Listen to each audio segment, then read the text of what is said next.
안녕하세요. 자, 2015년 2회 컴활이죠. 컴퓨터 활용 능력 2급 필기 일과먹기 출풀이를 시작하겠습니다. 전체적인 유형이나 난이도는 뭐 이전에 나왔던 정도의 수준이고요. 뭐 새로운 문제들도 보이는데 얘네가 뭐 당락을 좌우하는 건 아니니까 우리가 알 수 있는, 확실히 풀 수 있는 17문제 정도를 풀어주면 되는 거죠. 자, 우선은 첫 번째 문제입니다. 다음 중 윈도우즈 7의 제어판에 접근성 센터라 그랬어요. 우리가 XP에서는 뭐였죠? 접근성 센터가 4개 필요한 옵션이었죠. 그래서 얘는 어떤 거예요? 장애가 있으신 분들한테 우리가 제공하는 어떤 그러한 것들이죠. 그래서 마우스나 키보드를 관리하는 그런 쪽의 기능들이 많이 있습니다. 또 화면에도 뭐 고대비라든지 이런 것들이 있게 되겠죠. 자녀보호 설정하고 접근성 센터하고는 좀 차이가 있고요. 그래서 한번 잠깐 보게 되면 우리 제어판에 한번 들어가 볼게요. 제어판에 들어가서 쭉 보시면은 접근성 센터 하니까 지읒이 되겠네요. 자, 지읒의 접근성 센터 한번 들어가 보겠습니다. 자, 여기에서는 우리가 할 수 있는 것들이 주로 어떤 것들이 있었어요? 네, 고대비, 마우스 키, 뭐 혹은 뭐 키보드를 마우스처럼 쓸 수 있는 그러한 기능들이 있죠. 이렇게 느리죠, 오늘? 버벅대는데, 자, 여기 보이시는 대로 뭐 이런 식으로 뭐 디스플레이나 컴퓨터 보기, 마우스, 키보드, 소리 뭐 이런 애들이 있는 거죠. 그래서 뭐 여기서 이야기하는 자녀 보호 기능은 별도로 있죠. 얘는 아예. 그래서 우리가 얘는 어느 쪽에 있을까요? 이쪽에 쭉 보시면은 여기 있네요. 자녀니까 지읒, 자녀 보호 기능이 별도로 들어있게 됩니다. 얘는 접근성 센터에 있는 애가 아니라 아예 별도로 있는 거예요. 그래서 자녀가 컴퓨터를 사용할 수 있게 하는 유형 및 프로그램을 제한할 수 있다 그랬는데 얘는 접근성 센터에 있는 게 아니라 아예 별도로 자녀 보호라고 하는 메뉴 안에 들어있게 되겠죠. 자, 2번입니다. 자, 멀티미디어 특징에 대한 설명으로 옳지 않은 것은 그랬습니다. 자, 멀티미디어는 다중매체의 의미를 가진대요.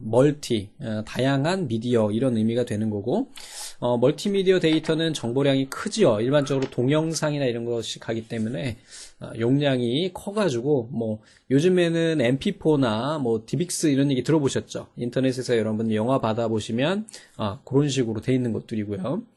얘네가 기본으로 압축이 돼 있는 겁니다. 자, 대용량의 멀티미디어 데이터를 저장하기 위해서 CD-ROM, DVD, 블루레이 디스크 뭐 이러한 애들의 저장 장치가 발전을 했대요. 멀티미디어 동영상 정보는 용량이 크고 통합 처리하기 어려워서 사운드 영상이 분리되어 전송한다 그랬는데 여러분들 동영상 보시면 어때요? 지금 강의 보시는 것도 동영상이고 멀티미디어라고 볼 수가 있는데 어때요? 소리하고 화면하고 같이 가죠. 자, 다음 중 뉴스, 드라마, 영화, 게임과 같은 다양한 영상 정보 통신망을 통해서 전송받아서 가정에서 원하는 것을 선택하여 볼 수 있는 것. 자, VDT는 뭔가요, 이거? 모니터 오래 보고 있으면은 몸이 안 좋아지는 거. 이걸 우리가 VDT라고 이야기하고. VLAN, 버추얼랜이라는 얘기인데 이거는 여기에서는 커말 2급에서는 보실 만한 내용이 아닙니다. 자, VOD가 바로 우리 주문형 비디오가 되겠고, 자, VPN은 뭡니까? 이건 개인 가상, 그러니까 뭐라고 해야 되나 이거를 버추얼 프리베이트 네트워크라고 해서 그러니까 뭔지 아시죠? 공용방에 나 혼자만의 보안이 되어 있는 터널을 뚫어서 서비스를 하는 거죠. 그래서 어떤 거냐면 예를 들면 인터넷을 이용을 해서 은행에서 통신을 할 때 예전에는요. 은행마다 각 지점마다 전용망이 따로 깔렸어요. 왜냐하면 해킹을 당하면 안 되기 때문에. 근데 이 VPN이 나옴으로 해서 어떻게 됐어요? 인터넷 공중 여러분들이 쓰는 똑같은 인터넷을 사용하는데 그 안에 별도로 프리베이트 이게 뭐예요? 보안, 나만의 비밀의 뭐 그런 의미가 있잖아요. 그런 어떤 네트워크를 뚫어가지고 가상으로 버추얼이니까 사용하는 거죠. VOD는 너무 자주 나오죠. 그래서 비디오 온 디맨드 뭐 잘 아시고 자주 출제되는 문제니까 다 맞추셨을 거라 생각이 됩니다. 다음 중 컴퓨터 바이러스 예방법으로 적절하지 않은 것은 그랬어요. 최신 버전의 백신 프로그램을 사용해줘야 되겠고 다운로드 받은 파일은 사용하기 전에 바이러스 검사를 사용해야 되겠죠. 전자우편에 첨부된 파일은 파일명을 다른 이름으로 저장해서 사용한다 그랬는데 기본적으로 첨부된 파일은 우선은 뭐 알맞은 사람 내가 이제 분명히 뭐 메일을 보내주겠다라고 한 사람이 아닌 이상은 어떻게 해야 돼요? 다운로드 받아서 바이러스 체크해야 되겠죠. 그래서 다른 이름으로 저장하지 말고 바로 저장을 해서 되도록이면 저장을 하지 않아야 됩니다. 확인을 해서 그다음에 저장을 하게 된다면 저장한 다음에 바이러스 백신으로 검사를 한번 해줘야 되겠죠. 그래서 다른 이름으로 저장하는 것과 보안과는 전혀 상관이 없습니다. 네트워크 공유 폴더에 있는 파일을 사용하기 전에 바이러스 검사한다. 좋습니다. 인터넷 전화와 가장 관련이 깊은 것은 그랬습니다. 우선은 IPTV는 뭔지 아시죠? 여러분들 요즘에 뭐 저희 집은 BTV 보는데 LG U 플러스 박스 뭐 이런 애도 있고 KT에서는 올레 TV? 이런 게 이제 IPTV가 됩니다. 그다음에 ASP라고 하는 거는 이건 웹에서 웹 개발하는 언어거든요. 그래서 여기까지는 모르셔도 됩니다. 이것까지는. 그다음에 VoIP 자주 출제되죠. IPTV도 출제된 적이 있습니다. 그래서 보이스 오버 인터넷 프로토콜이에요. 그러니까 인터넷을 통해서 목소리를 전달하는 거. 요즘에 카카오톡도 보니까 전화 통화 되던데, 그지? 요즘에 뭐 HD 보이스 얘네들도 다 LTE 통신망을 통해서 인터넷 프로토콜을 통해서 보내는 거죠. 이게 뭐 이슈가 많았는데 요즘에는 뭐 망 중립성이라고 하는 뭐 말도 안 되는 게 아니라 아주 좋은 말도 안 되는 게 아니죠. 좋은 어떤 그런 개념 때문에 요즘엔 거의 다 그냥 인터넷 사용료만 내고 그 안에서 통화하는 거에 대해서는 비용을 별도로 지불하지 않죠. 카카오톡은 음성통화를 안 했었는데 그 전에 음성통화 했던 게 있었어요. 프로그램이. 근데 그것 때문에 아마 이제 여러 통신사에서 막 논란이 있었죠. 그리고 요즘에는 뭐 행아웃인가요? 구글에서 만든 행아웃 가지고도 뭐 화상통화를 하는데 화질이 굉장히 좋습니다. 일반 그 통신사에서 쓰고 있는 그런 그 화상통화보다 행아웃을 이용을 해서 뭐 화상통화를 하게 되면 훨씬 더 고화질로 볼 수 있더라고요. 대신에 이제 통신료가 많이 나가서 와이파이 상태에서 해야 되겠지만, 다음 중 인터넷에 존재하는 정보나 서비스에 대한 접근 방법, 존재 위치, 자료 파일명, 유니폼, 리소스, 로케이트. 그래서 유니폼은 뭐예요? 형태고요. 그다음에 리소스는 그 자료의 로케이션, 위치가 있는 거죠. DHCP도 많이 나오죠. 얘는 이제 동적 IP, 우리 고정 IP가 아니라 여러분들이 집에서 컴퓨터를 딱 켜는 순간 여러분들 인터넷 서비스 가입한 회사에 접속이 됩니다. 그래서 거기에서 DHCP라고 하는 이게 다이나믹이거든요. IP를 자동으로 할당해주는 역할을 하는 게 이거고요. CGI도 이거는 이제 그 웹 프로그래밍 할 때 사용하는 거예요. 앞에서 봤던 우리 ASP랑 비슷한 건데 그냥 간단히만 알고 계십시오. DNS는 너무 자주 출제되죠. 자, 이건 뭐예요? 도메인 네임 시스템 혹은 서비스라고 해서 사실은 이제 두목넷도 IP가 별도로 있는 서버가 있어요. 그런데 여러분들 그 IP를 치고 들어오나요? 아니죠. 두목넷이라고 치고 들어오죠. 그래서 그걸 매핑해주는 역할을 하는 애가 DNS가 되겠죠. 자, 다음 중 네트워크에서 사용하는 용어 설명으로 옳지 않은 것은 랜은 근거리 통신망이라고 그랬죠. 건물 내에 보통 사무실 하나 내에서. 자, WAN은요, 광대역, Wide Area Network라고 해서 국가 간 또는 대륙 간의 넓은 지역을 연결하는 거래요. BISDN이라고 하는 거는 얘는 브로드밴드예요. 광대역 ISDN이고 초고속으로 대용량 데이터를 전송하며 아날로그 방식이 아니라 이 D가 디지털 네트워크거든요. 인티그레이티드 서비스 디지털 네트워크 이렇게 되는 거예요. 그래서 디지털 통신 방식을 이야기하는 겁니다. 그래서 초광대역 기가급으로 여러분들이 통신할 때 쓰는 게 바로 BISDN입니다. 밴드 시험 문제 자주 출제되죠. 얘는 뭐예요? Value Added Network, 가치를 부과한 어떤 네트워크라고 이야기해서 뭐 예전에는 우리 PC 통신이라고 해서 설명이 딱 끝났는데 요즘에는 거의 모든 게 다 밴이기 때문에 그 예를 들면 네이버 같은 경우도 기간 통신망을 사용하잖아요. 넓은 범위에서. 그런데 사실은 이런 걸 따로 이제 지금 규정할 만한 명확한 게 없어요. 너무 범위가 넓어지다 보니까 어때요? 통신회선을 빌려가지고 단순한 전송 기능 이상의 정보를 제공하는 걸 이야기하거든요. 여러분들 네이버도 마찬가지고 두목넷도 마찬가지잖아요. 이게 다 밴입니다. 근데 지금은 이 밴이라고 딱 하나 묶기는 좀 애매해진 상황이 좀 됐죠. 너무 넓어지다 보니까. 자, BISDN에 대한 정보들이 있는데요. 나중에 이제 커말 1급에 가면 얘네가 좀 디테일하게 좀 출제가 되는 경향이 있으니까 뭐 나중에 보셔도 되지만 한번 읽어봐 주시면 좋을 것 같아요. 다음 중 컴퓨터와 컴퓨터 사이에서 파일을 주고받을 때 원격 파일 전송 프로토콜은 그랬는데 우선 SSL은 이건 보안 언어예요. 이제 보안할 때 쓰는 거고, 그다음에 이제 FTP가 이제 파일 트랜스퍼 프로토콜이고, 텔넷은 원격 접속, 유즈넷은 우리가 이제 요즘에는 보면은 인터넷 카페 있죠. 유즈넷이 거의 그런 식이었어요. 그래서 사용자들이 모여서 이렇게 게시판 형태로 돌아가는 거였는데 아주 옛날 용어죠. 텔넷이나 SSL이나 뭐 FTP는 요즘에 사용하는 용어지만 유즈넷은 현재는 사용하지 않기 때문에 출제될 가능성은 없습니다. 그래서 여러분들이 아셔야 될 거는 텔넷과 FTP 아주 자주 출제되는 애들이에요. 다음 파일 형식 중에서 압축 파일에 해당하지 않는 것은 SAS? 이거 아니죠. 저도 처음 보는 용어예요. zip, ARJ, RAR 이렇게 되는데, 자, zip이라고 하는 거는 미국 애들이 개발했어요. ARJ도 그렇고요. RAR은 러시아에서 개발됐습니다. 그래서 우리나라에서는 뭐가 있어요?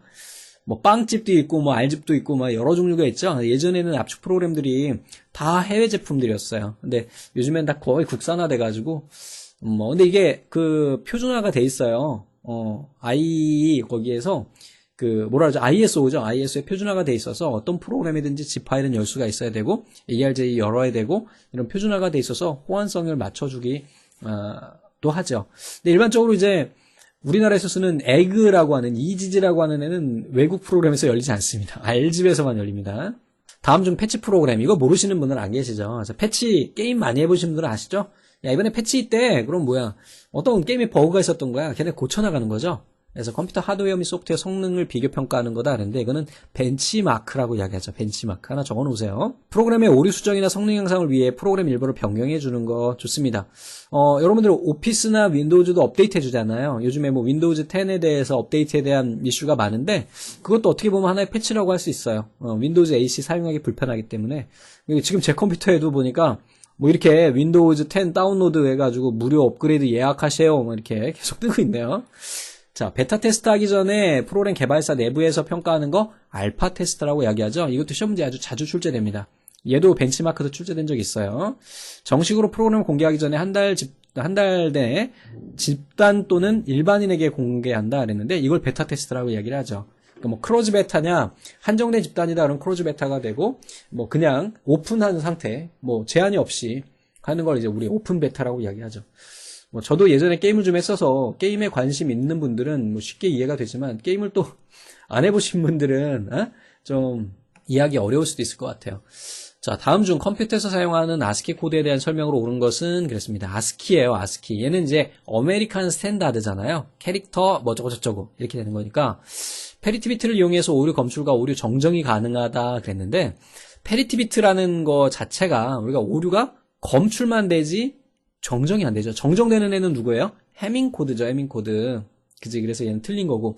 표준 아스키 코드는요, 3개의 존 비트와 6개의 디짓 비트로 구성되며 주로 대형 컴퓨터의 범용 코드로 사용된다 그랬는데요. 아스키 코드가 3 플러스 4인 거는 맞아요. 3 플러스 4인 건 맞는데 주로 대형 컴퓨터가 아니라 얘는 통신용으로 개발된 거예요. 옛날에 PC통신 한참 있을 때 미국 내에서 PC통신을 하기 위한 어떤 표준 언어가 필요했던 거예요. 그래서 그때 만들어진 거지 주요 대형 컴퓨터에서 우리가 사용하는 애는 아닙니다. 자, 표준 아스키 코드는 7비트를 이용하고요. 0대소문자 이런 애들을 표현할 수가 있고요. 자, 확장 아스키 코드가 있어요. 얘 같은 경우에는 8비트를 이용하고 멀티미디어 데이터 표현에 적합하대요. 범용 코드로 사용한다. 컴퓨터의 통신용 이렇게 하죠. 뭐 통신용 범용 코드로 사용한다. 자, 다음 중 주격장치의 크기보다 큰 프로그램을 실행하기 위해서 디스크의 일부 영역을 주격장치처럼 너무 자주 출제되죠. 여기에 나와 있는 캐시, 버퍼, 연관, 가상 메모리는 돌아가면서 나오는 애들이에요. 자, 캐시 메모리는 어디에 있어요? 예, CPU 안에 있죠. CPU 안에서 우리가 연산 결과를 일시 저장하는 그런 역할을 하죠. 자, 버퍼 메모리는요. 이거는 입출력 장치 중간에 있어요. 자, 그 다음에 이 캐시 메모리하고 버퍼 메모리는 기능이 같죠. 두 장치의 속도 차이를 보정하기 위해서 임시로 거기다 보관해 놓는 그런 역할을 하고요. 자, 연관 메모리, 다른 말로 어소시에이티브 메모리라고 하는데 얘는 어떤 이론적인 용어고요. 여러분들 좀 아까 1번에 나왔던 캐시 메모리가 바로 연관 메모리의 일종이에요. 그래서 연관 메모리라고 하는 것은 얘는 어떻게 됩니까? 바로 주소가 아니라 내용에 대해서 내용으로 바로바로 찾아가기 때문에 속도가 굉장히 빨라져요. 자, 그다음에 가상 메모리는 아시죠? 용량이 작은 주격 장치가 있는데 얘네에 대해서 좀 더 큰 프로그램, 여러분들 아시겠지만 주격장치의 크기만큼의 프로그램만 실행할 수가 있어요. 윈도우즈는. 왜냐하면 주격장치에 올려놓고 걔네 CPU에서 갖다 써야 되기 때문에. 근데 이 가상 메모리라는 거는 만약에 내가 돌리려고 하는 게임이 4기가짜리인데 판서를 좀 해볼까요? 뭐 심심한데. 자, 만약에 예를 들어가지고 내가 돌리려고 하는 게임이 4기가짜리예요. 자, 4기가짜리 게임인데 내 메모리는 2기가밖에 안 돼요. 그러면 얘가 실행이 안 되거든요. 그래서 그러면 우리 외부 디스크 있지? 외장 디스크라고 하지 않고 보통 보조 메모리라고 하는 뭐 하드 디스크들이 있겠죠. 주격장치, 보조격장치 이렇게 해서 보조격장치 하드 디스크에 일부분을 딱 떼어가지고 여기다 2기가만 좀 커버해줘 이렇게 되겠죠. 그래서 여러분들이 컴퓨터 윈도우즈 시스템에서는 이 가상 메모리를 사용하다 보니까 윈도우즈 컴퓨터 업그레이드 할 때 메모리를 업그레이드하는 게 우선이에요. 그 다음에 뭐를 해요? 하드디스크를 업그레이드 해야 돼요. 근데 얘는 제한이 있죠. 그래서 요즘에 많이 나오고 있는 SSD를 쓰면 속도가 빨라지는 이유가 여기에 있어요. 그만큼 빠르기 때문에 이 가상 메모리 속도도 빨라져서 실행이 빨라지는 거죠. 그 다음에 CPU를 하셔야 돼요. CPU는 사실 여러분들이 사용하시는 CPU, 뭐 솔직한 심정으로 인터넷 검색하고 할 때는 요즘에 나오는 CPU로는 10%도 안 써요. 다음 중 윈도우즈 장치 관리자에서 각 장치에 표시될 수 있는 노란색 물음 표시 뭔가요? 얘는 우리 장치 관리자 한번 볼까요? 자, 여기서 컴퓨터에서 속성 들어가 보시면은 여기 장치 관리자가 있겠죠. 그래서 장치 관리자에 들어가 보면 조금 속도가 걸리는데 이게 좀 가상 머신인데 빨랐었는데요. 좀 전에 제가 한번 그냥 강제로 끄고 나서 좀 느려졌어요. 그러면 안 돼, 그죠? 자, 얘 같은 경우에는 지금 장치가 다 잡혀 있는데 만약에 이제 노란색으로 이렇게 물음표, 느낌표 있는 경우가 있죠. 그건 뭐예요? 드라이버가 없는 거죠. 이제 노란색 물음표의 경우에는 드라이버가 설치되어 있지 않기 때문에 그럴 때 우리가 표시되는 애다. 그렇게 기억하고 계시면 되겠습니다요. 자, 다음 윈도우즈 7의 제어판 시스템 창에서 컴퓨터의 기본 정보 보기에서 확인할 수 있는 것 그랬어요. 컴퓨터에서라 그랬죠? 자, 그럼 우리 좀 전에 열었던 것 같은데요. 자, 제어판 시스템 다시 한번 들어가 볼게요. 자, 제어판에서 자, 시스템이래요. 시읒 어디 갔냐? 시읒 시스템 여기 있네요. 자, 시스템 창에 들어가서 여기에서 보니까 컴퓨터 정보, 이게 기본 정보죠. 이렇게 들어가도 되지만 좀 아까 우리가 봤던 것처럼 컴퓨터 찍고 속성으로 들어가도 똑같은 결과를 낼 수 있겠죠. 자, 여기 보시면은요, 우선은 윈도우즈 업데이트 날짜라는 애가 나오는데 윈도우즈 업데이트 날짜는 나오지 않아요. 어딜 봐도 나오지 않아요. 걔는 별도로 우리 업데이트 센터에 들어가서 여기에 가서 업데이트, 우리 최근 업데이트 날짜를 볼 수가 있는 겁니다. 업데이트할 내용이 많아서 느려졌구나. 그치? 야, 이거 업데이트 해야 되냐? 가상머신인데? 자, 이래서 그런 거고. 다음에 윈도우즈 버전은 있나요? 한번 볼게요. 자, 우선은 여기에 있는 거니까 안 되는 거고, 윈도우즈 버전, 윈도우즈 7 홈 프리미엄 돼 있어요. 좋아요. 있습니다. 자, 그 다음에요. 또 뭐가 있습니까? 윈도우즈 메모리 용량이라고 하는데, 자, 요렇게 해줄까? 이렇게 하면은 좀 종이를 아낄 수 있죠. 자, 윈도우즈 버전이 있었고요. 설치된 메모리 용량하고 정품 인증이라는 애가 있는데, 자, 여기 보면은 설치된 메모리 용량이 3.95, 그 다음에 시스템 종류, 운영체제의 비트 수, 그 다음에 맨 아래 내려보시면 정품 인증에 대한 부분이 있어요. 이렇게 되는 거고, 윈도우즈 업데이트는 별도로 업데이트라고 하는 항목이 따로 있어요. 제어판에서 윈도우즈 업데이트라고 하는 별도의 항목이 있고, 여기에서 처리가 되는 거죠. 오케이? 그림도 여기 있었네요. 자, 다음 중 윈도우즈 7의 작업 표시줄에 열려있는 프로그램의 미리 보기를 차례대로 표시하는 것은 그랬는데, 자, 얘 같은 경우에는 처음 출제됐어요. 이제 윈도우즈 로고 키를 이용을 해서 L은 로그인 창이 나온대요. 자, 한번 해볼까요? 자, 여기에서 윈도우즈 키예요. 이게 될란가 모르겠어. 근데 가상머신이라. 자, 이렇게 하고 윈도우즈하고 L 딱 누르니까, 어머나, 죄송합니다. 이거 지금 화면 가려졌죠? 제가 지금 사용하고 있는 기본 컴퓨터에 지금 로그아웃이 돼버렸어요. 아, 정말. 자, 지금 잠깐 검은 화면이 나왔는데, 여기도 표시기는 됐네요. 그죠? 이런 식으로 나온다는 거. 함부로 하면 안 되겠다, 그지? 자, 두 번째 같은 경우에는, D 같은 경우에는 모두 다 창을 줄여준대요. 그럼 우선 창을 좀 몇 개 열어놓자, 이렇게.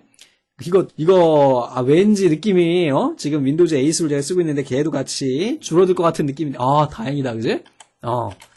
얘만 되는군요, 다행히 이번에는. 그 다음에 T는 열려있는 프로그램을 미리 보기를 내준대요. 그래서 여기에서 이렇게 해놓고 T 누르면 윈도우즈 키하고 T를 누르니까 여기 보세요.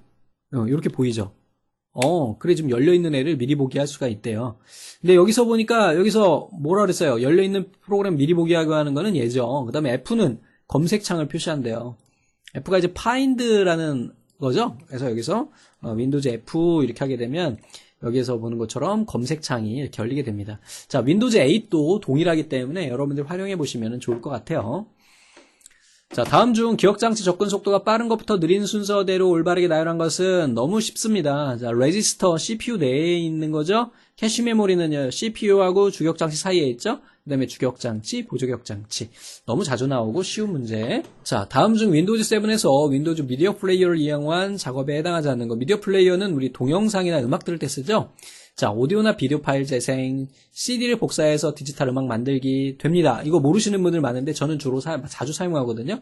저 애기들이 있어가지고 애기들이 뭐 어린이집이나 아니면 뭐 문화센터에서 받아오는 CD들이 있어요. 근데 얘를 CD로 요즘에 CD 플레이어가 많지 않고 스마트폰에 넣어서 다녀야 되니까 보통 이제 얘네를 사용하게 되죠. 이렇게 해서 한 번도 사용하지 않았기 때문에 라이브러리 어쩌고 나오는데 여기 이제 음악 리핑이라고 하는 메뉴가 별도로 있어요. 그래서 그걸 이용을 해서 CD-롬을 넣고 그 다음에 여기에서 보면 복사 메뉴였던가 CD-롬을 넣고 이쪽에 보시면은 복사라는 메뉴가 있어요. 생겨요. 그래서 그 복사라는 거를 누르면 얘네가 mp3로 저장이 됩니다. 그래서 되는 거고요.